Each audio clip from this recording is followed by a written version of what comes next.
Hey, this is Matt. It's the Madison County Historian. It is October, therefore it's Archives Month. We're actually in the Madison County Archives right now. We're standing with Records Management Coordinator Matt Shaler. Matt, thanks for talking to us today. No problem. So Matt, talk a little bit about your role as Records Management Coordinator and what you've done the last year here. So like Matt said, I'm the Records Management Coordinator. I've been here for about a year now, and my main role is to work with all of the departments around the county to make sure that they are keeping records as long as they're supposed to, get rid of them when they're supposed to get rid of them, and then also help them organize what they have so they can find them when they need them. Okay, and you've worked on a few projects here where you've been kind of moving stuff around. Talk a little bit about what you're doing there. So what we found when going through the records in a little bit more detail is that a lot of offices actually had things longer than they needed to, so we were able to dispose of lots of boxes down here, probably about 500 or so boxes so far since February. And so now that we've been able to reorganize a little bit more, we're now going to be doing another project where we add some more shelves to fit some more things down here. Okay, and is this the only place where records are kept? So we actually have records right now in 3 different spaces, and that's part of why we're also going to be doing this project, so that we can consolidate into one records room and have as much as we can in this space. And as you've gone around and looked at all these great records, is there one that you really like? Not really, but there's lots of interesting stuff in here, whether it's really old. I guess the really old stuff is probably the most interesting, back to mid-1800s. So just to see something that's that old, or see records that as they progress throughout the years, how they change and are different, is kind of neat. All right, awesome. Let's go see if we can find Mike. Okay. So we found our county clerk, Mike Keville. Mike, in the first quarter of next year, we're actually going to start a really neat project. Do you want to talk about what that is? Sure. So one of the things that we're going to be doing is using some of the federal ARPA money, that's the money that came out as a response to the pandemic, to help counties become more resilient to a future circumstance.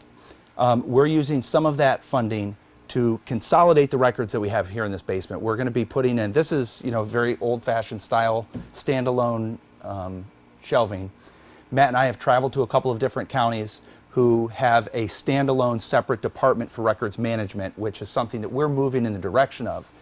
And at those facilities, they had what's called high-density storage shelving. So imagine if instead of a space between each of these shelves, there was one space for all of these shelves, and all of the rest of the space from here to that back wall were to be just continuous shelves with one aisle of walk down.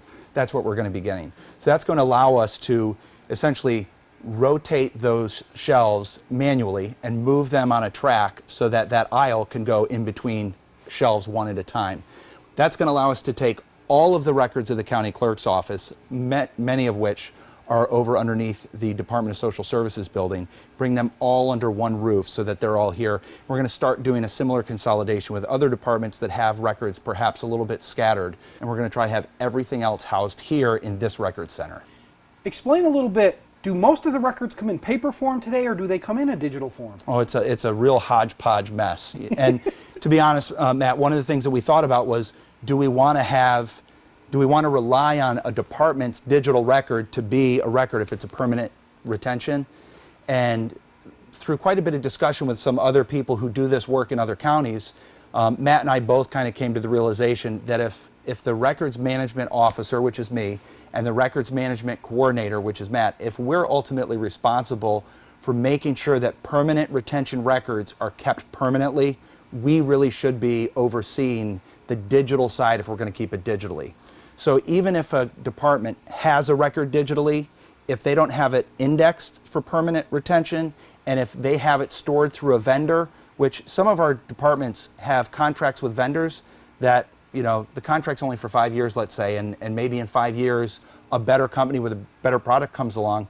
If we no longer are supported by that vendor, do we still have that product permanently? And the answer very likely would be no. So we want to make sure that as the records management folks here at the county, that he and I are making sure that permanent retention records are going to be digitized by our department. They're going to be kept in a separately indexed product and then available. This is a great part. Let's say that up at Solid Waste, they need access to a record.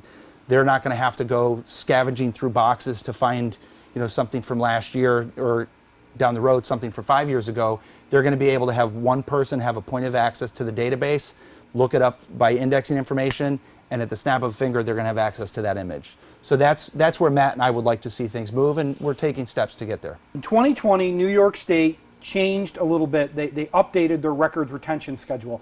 As you started to plan this project, was that actually brought into that process too? Because you and I originally went over that, and it was pretty significant, some of the changes they made. I wouldn't say that it was brought into it, but that's going to oversee and govern what we do. So the idea to move in this direction really spawned from looking at how some other counties are doing things, looking at how we had been doing things, and looking at what we have right now as a staffing level, and saying, okay, what's the low-hanging fruit that we can do, or what are the moves that we can make that will, it's a small push right now, but in the end, it's going to really push us in a much better direction than where we've been going before, and that's really what guided it. The records retention schedule that came out, I would say more than anything, it's going to streamline things a little bit. So we have an interest in helping not only Madison County, our organization, do a better job with this, but there's potential to branch out and start to help some of the municipalities do a better job with it as well. And there's actually state grant money from the New York State Archives available to do some of those types of projects. And one of the things that Matt will be doing in the next couple of years is pursuing some of that grant money. And that's not money that's taken as tax dollars. That's money that's actually collected by county clerks like me all across the state of New York and sent to the New York State government as part of the local government records management improvement fund that any municipality can apply for grant money for the way that they're managing their records. All right, awesome. Thanks so much for taking the time to talk to us. Hey, it was great talking with you, Matt. See you Always soon. good to see you.